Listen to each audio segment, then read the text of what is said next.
नमस्कार मेरे प्रिय विद्यार्थियों, आप सभी का हार्दिक स्वागत और अभिनंदन है। मैं डॉक्टर विनी शर्मा आपके सामने आज लेकर आई हूँ एक दल के प्रभुत्व के दौर का दूसरा वीडियो। ये हमारा अध्याय 2 है एनसीईआरटी की बुक 12th क्लास की।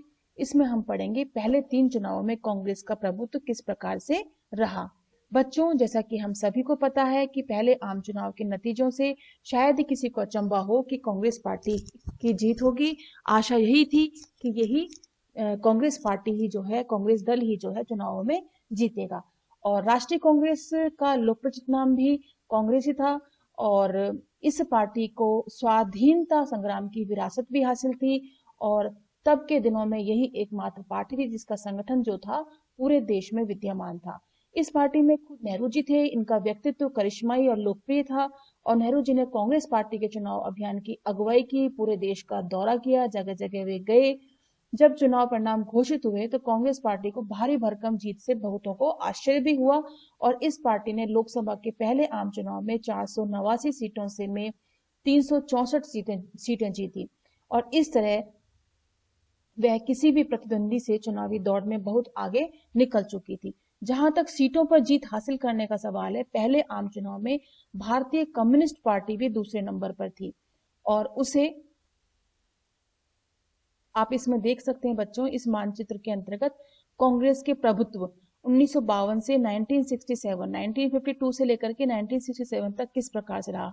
आप देख लीजिए, देखिए इसमें जो इसमें येलो कलर का निशान दिखाया गया है, ब्लॉक दिखाया गया है, इसमें ये दिखाया गया है कि 1952 से 1967 के दौरान कांग्रेस शासित राज्य, ये पूरा राज्य, इसमें पंजाब आ गया, दिल्ली, उत्तर प्रदेश, राजस्थान, गुजरात, मध्य प्रदेश, बिहार, असम, पश्चिम बंगाल, उड़ीसा, महाराष्ट्र, आंध्र प्रदेश, मैसूर और ये पांडिचेरी, मद्रास, एक तरह से देखा जाए तो पूरे ही भारत देश के अंतर्गत जो है कांग्रेस पार्टी, कांग्रेस दल का वर्चस्व स्थापित था।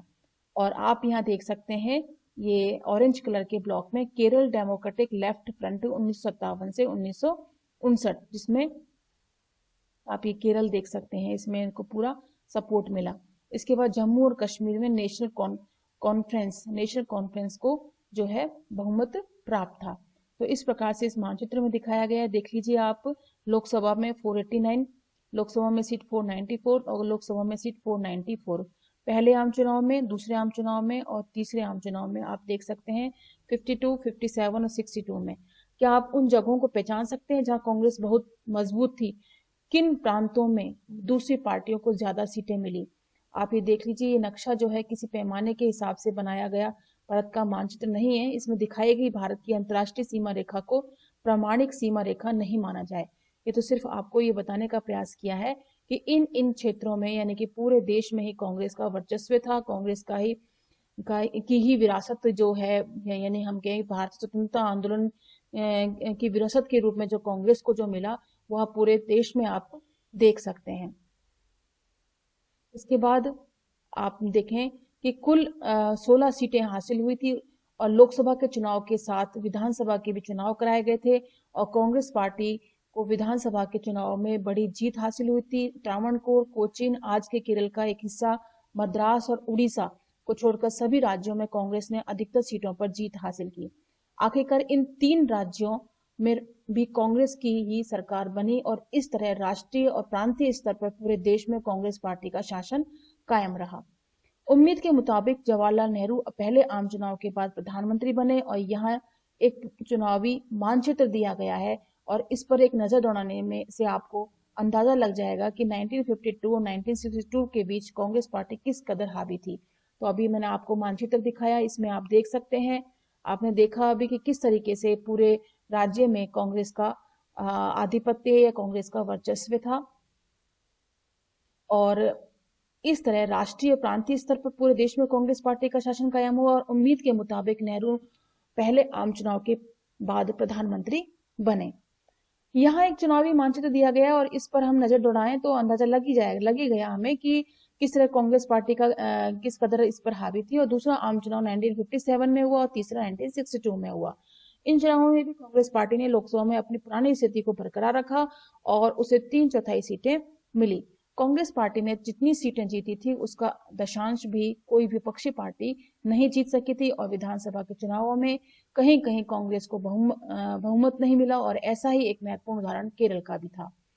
1957 में केरल में भारतीय कम्युनिस्ट पार्टी की अगुवाई में एक गठबंधन सरकार बनी, और ऐसे एकाध मामलों को अपवाद मान लें तो कहा जा सकता है कि केंद्र सरकार और प्रांतीय सरकारों पर कांग्रेस पार्टी का पूरा नियंत्रण था।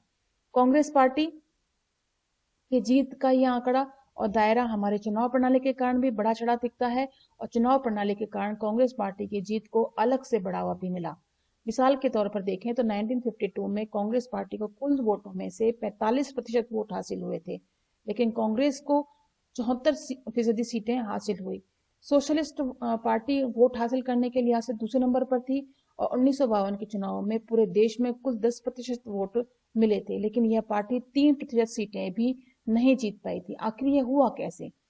पिछले साल भारतीय संविधान सिद्धांत और व्यवहार नामक किताब में आपने सर्वाधिक वोट पाने वाले की जीत के बारे में पढ़ा था, और इससे जुड़ी चर्चा के अगर याद करें तो आपको इस सवाल का जवाब जरूर मिल जाएगा। हमारे देश की चुनाव प्रणाली में सर्वाधिक वोट पाने वाले की जीत के तरीके को अपनाया गया है।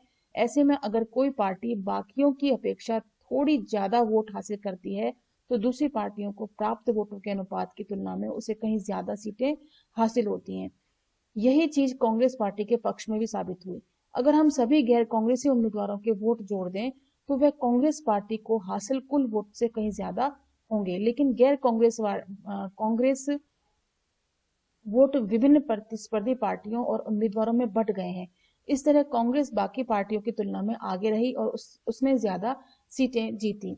बच्चों, जैसा कि हम इसमें बताया कि हमने पिछले साल जो किताब पढ़ी थी भारतीय संविधान सिद्धांत और व्यवहार, उसमें हमने first pass the post system वाली प्रणाली पढ़ी थी।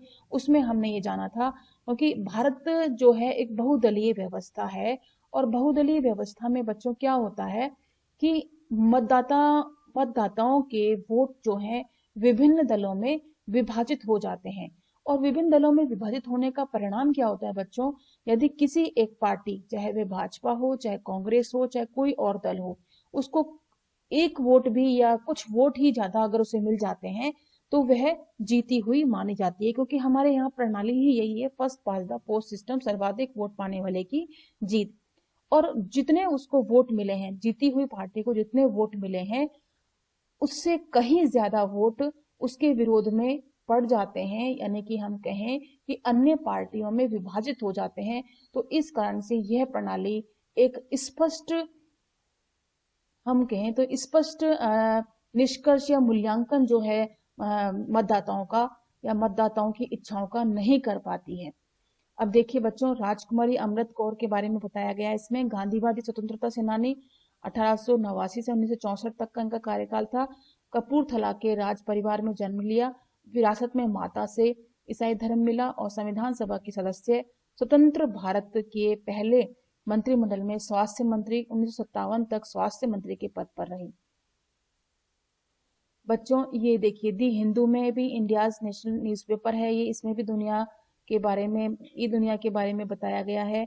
पूर्वी पाकिस्तान के स्वशासन की मांग सिर्फ स्टंट, केरल शासन द्वारा शीघ्र भूमि सुधार का वचन, केरल में कम्युनिस्टों की जीत हुई। 1957 में ही कांग्रेस पार्टी को केरल में हार का स्वाद चखना पड़ा, और 1957 के मार्च महीने में जो विधानसभा के चुनाव हुए उसने कम्युनिस्ट पार्टी को केरल की विधानसभा के लिए सबसे ज्यादा सीटें मिली।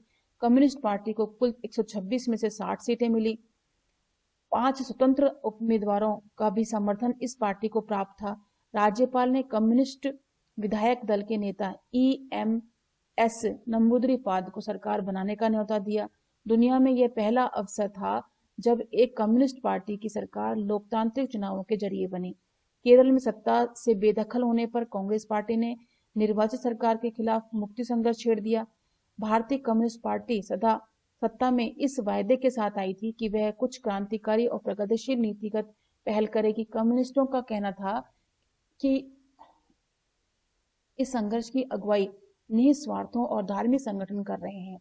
1959 में केंद्र की कांग्रेस सरकार ने संविधान के अनुच्छेद 356 के अंतर्गत केरल की कम्युनिस्ट सरकार को बर्खास्त कर दिया, और यह फैसला बड़ा विवादास्पद रहा और संविधान प्रदत्त आपातकालीन शक्तियों के दुरुपयोग के पहले उदाहरण के रूप में इस फैसले का बार बार उपयोग किया गया। अगस्त 1959 में अपने मंत्रालय को बर्खास्त किए जाने के बाद त्रिवेंद्रम एवं कम्युनिस्ट पार्टी के कार्यकर्ताओं के प्रदर्शन का नेतृत्व करते हुए EMS नमूद्रीपाद, आप ये देख सकते हैं चित्र के अंतर्गत। इसके बाद बात आती है सोशलिस्ट पार्टी। सोशलिस्ट पार्टी क्या थी, इसके बारे में हम थोड़ा जानते हैं। सोशलिस्ट पार्टी की जड़ों को आजादी से पहले उस वक्त में ढूंढा जा सकता है जब भारतीय राष्ट्रीय कांग्रेस जन आंदोलन चला रही थी। कांग्रेस सोशलिस्ट पार्टी का उदय खुद कांग्रेस के भीतर 1934 में युवा नेताओं की एक टोली ने किया था। ये नेता कांग्रेस को ज्यादा से ज्यादा परिवर्तनगामी और समतावादी बनाना चाहते थे। 1948 में कांग्रेस ने अपने संविधान में बदलाव किया और यह बदलाव इसलिए किया गया ताकि कांग्रेस के सदस्य दोहरी सदस्यता निर्धारण कर सकें। इस वजह से कांग्रेस के समाजवादियों को मजबूरन 1948 में अलग होकर सोशलिस्ट पार्टी बनानी पड़ी। सोशलिस्ट पार्टी चुनावों में कुछ खास कामयाबी हासिल नहीं कर सकी थी बच्चों। इससे पार्टी के समर्थकों को बड़ी निराशा भी हुई और सोशलिस्ट पार्टी की मौजूदगी हिंदुस्तान के अधिकतर राज्यों में थी, लेकिन पार्टी को चुनावों में छिटपुट ही सफलता मिल रही थी। समाजवादी लोकतांत्रिक समाजवाद की विचारधारा में विश्वास करते थे और इस आधार पर वे कांग्रेस तथा साम्यवादी कम्युनिस्ट दोनों से अलग थे। वे कांग्रेस की आलोचना करते थे कि वे पूंजीपतियों और जमींदारों का पक्ष ले रही है और मजदूरों किसानों की उपेक्षा कर रही है। समाजवादियों को 1955 में दुविधा की स्थिति का सामना करना पड़ा क्योंकि कांग्रेस ने घोषणा कर दी थी कि उसका लक्ष्य समाजवादी बनावट वाले समाज की रचना है। ऐसे में समाजवादियों के लिए खुद को कांग्रेस का कारगर विकल्प बनाकर पेश करना बहुत ही मुश्किल हो चुका था। राम मनोहर लोहिया के नेतृत्व में कुछ समाजवादियों ने कांग्रेस से अपनी दूरी बढ़ाई और कांग्रेस की आलोचना भी की। कुछ अन्य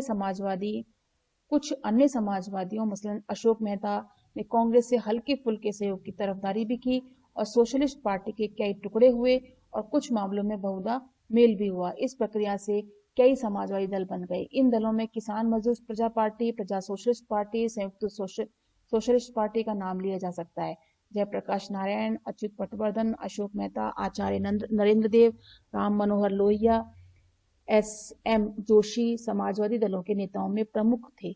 मौजूदा हिंदुस्तान के कई दलों जैसे समाजवादी पार्टी, राष्ट्रीय जनता दल यूनाइटेड और जनता दल सेक्युलर पर सोशलिस्ट पार्टी की छाप देखी जा सकती है। आप ये देखिए, आचार्य नरेंद्र देव स्वतंत्रता सेनानी और कांग्रेस सोशलिस्ट पार्टी के संस्थापक आजादी के आंदोलन के दौरान कई बार जेल गए और किसान आंदोलन में सक्रिय बौद्ध धर्म के विद्वान और आजादी के बाद पहले सोशलिस्ट पार्टी का और बाद में प्रजा सोशलिस्ट पार्टी का इन्होंने नेतृत्व किया।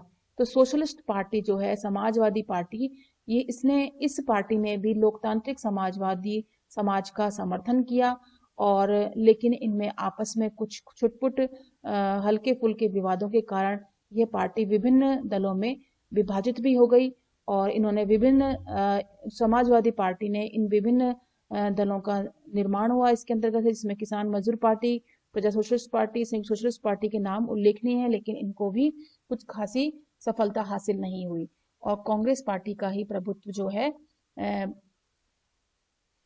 भारत में बना रहा।